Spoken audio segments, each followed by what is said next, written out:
Bonjour Julie, bonjour Sam, bonjour Pablo, bonjour tous les enfants.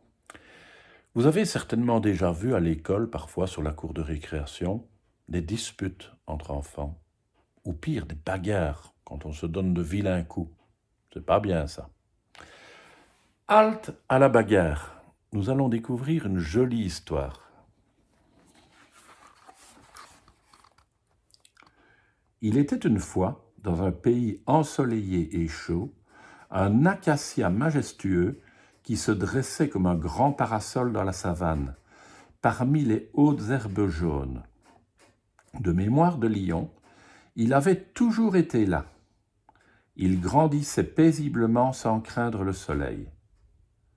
Chaque jour, dans la chaleur du désert, il balançait doucement ses petites feuilles qui habillaient fièrement ses branches.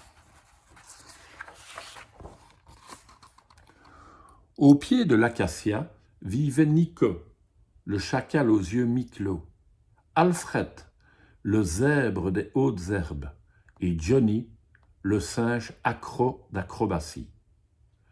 Non loin de là, Teresa, la girafe, broutait.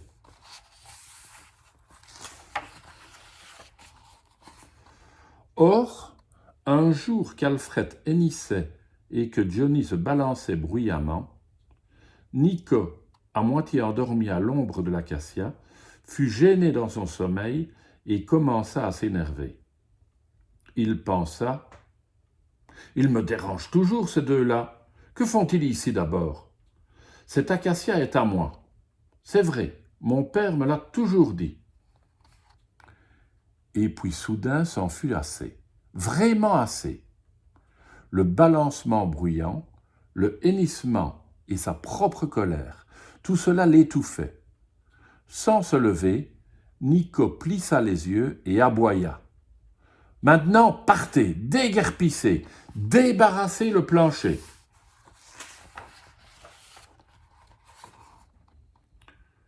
Du haut de sa branche, les dents en avant, Johnny riposta aussi sec. « Va-t'en toi-même !»« Il n'est pas question que je parte de chez moi, » répondit Nico, les babines retroussées. « Ce n'est pas chez toi ici. Cet acacia est à moi. J'ai toujours vécu là, » enchaîna Johnny en élevant la voix. « Ah bon, mais moi je croyais que l'acacia était à moi, » se lamentait Alfred, dodelinant de la tête, les oreilles baissées. Des étincelles électriques semblaient courir entre leurs yeux, prêtes à mettre la savane en feu. Johnny leva la tête, Nico dressa les oreilles. Les insultes jaillirent. « Singe à poux !»« Chien galeux !»« Sale chacal !»« Pauvre clown !» Alfred tremblait de toutes ses rayures. Il se répétait en boucle. Si ça se trouve, ils ont raison. L'acacia n'est pas à moi. Si ça se trouve, il est à l'un des deux. Paf! Boum! Pan! La situation s'envenimait. Nico grattait la terre de ses pattes robustes. Johnny donnait des coups de queue rapides qui fendaient l'air comme des fouets. Soudain, l'inévitable arriva.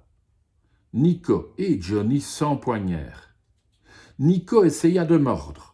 Johnny l'attrapa par les oreilles. Une à une, des feuilles de l'acacia tombèrent. Certains rameaux étaient cassés. Des morceaux d'écorce partaient en lambeaux. Bientôt, s'ils continuaient à se battre, il ne resterait plus rien du grand arbre de la savane. Teresa, la girafe au grand cœur, le plus grand cœur qu'un mammifère puisse abriter, était triste. L'acacia était son arbre préféré. Ses feuilles étaient si délicieuses. Elle s'approcha, pencha son long cou et d'une voix ferme arrêta les combattants. « Hé, vous deux, regardez ce que vous faites à l'acacia !» Nico et Johnny virent soudain les branches cassées, les bouts d'écorce et les feuilles piétinées. Alors, le chacal s'allongea. Johnny s'accroupit. Teresa invita Alfred à les rejoindre. Elle s'installa à son tour dans la ronde. « Chalut !» dit la girafe tout en mâchant quelques feuilles sèches. « Comment ça va, vous ?» Cette simple question saisit chacun au cœur. Tels des ressorts, Nico, Johnny et Alfred se redressèrent sur leurs pattes. « Nico m'énerve, et toi tu m'horripiles. Je vous déteste tous les deux !» osa les couper Alfred. Alfred ne savait plus s'il avait le droit d'être là. Les cris lui donnaient envie de pleurer. Le ton montait, montait, montait. Et maintenant, les animaux se retournaient contre la girafe. « Pour qui te prends-tu » demanda Johnny. « Tu n'as pas à manger les feuilles de mon arbre, dit Nico. « De mon arbre, précisa Johnny. Teresa, muette, mâchait toujours. Elle se disait « Je déteste les paroles hargneuses. Moi aussi j'aurais pu leur dire qu'il était à moi, cet acacia. Je me nourris bien de ses feuilles. Pourquoi leur plaît-il tant, d'abord, cet arbre ?» Elle suggéra. « Donc chacun est très en colère car il veut l'acacia pour lui tout seul. Dites-moi pourquoi vous voulez qu'il soit à vous, rien qu'à vous. » « J'aime son ombre qui me protège des rayons du soleil, répondit Nico. « Ah, pensa Johnny, je ne savais pas. Moi j'aime ces grandes branches, j'y suis en sécurité loin des scorpions, dit Johnny. « Ah, pensa Nico, je ne savais pas. J'aime en manger quelques feuilles à la fin de mon repas, enchaîna Teresa. Les trois autres pouvaient imaginer à quel point ce dessert était bon pour elle. « Et pour toi, Alfred ?» demanda Teresa. Alfred, lui, aimait se reposer là, regarder les feuilles bouger dans le vent, après ses longues journées à courir dans la savane. « Ah !» pensèrent Nico et Johnny. Ils étaient bien étonnés. Tous regardèrent autrement le grand acacia. Ses longues branches, ses délicieuses feuilles qui dansaient, son ombre bienfaisante. Chacun faisait silence maintenant et respirait profondément. « Je suis désolé, dit Nico à Johnny. Il y a de la place pour toi dans les branches et je suis heureux que tu te protèges des scorpions. Et moi, dit Johnny, je suis content que l'arbre t'offre à toi de l'ombre pour dormir. » Se retournant vers Alfred, il ajouta « Et à toi, de quoi rêver. »